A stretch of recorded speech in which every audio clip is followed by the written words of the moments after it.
Hello hello hello. अरे भाई मेरा मोबाइल ले। इसमें तो आवाज नहीं आ रहा है। अरे इसमें फुल नेटवर्क आ रहा है भाई। क्या बात है? हेलो भाई खेत में लेने आ जा यार। ठीक चलाया।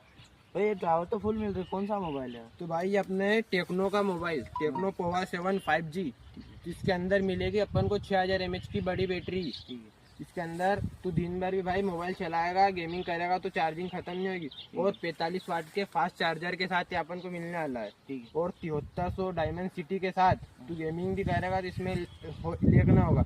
और AI जिसके अंदर अपनी हिंदी भाषा को आराम से समझ जाएगा।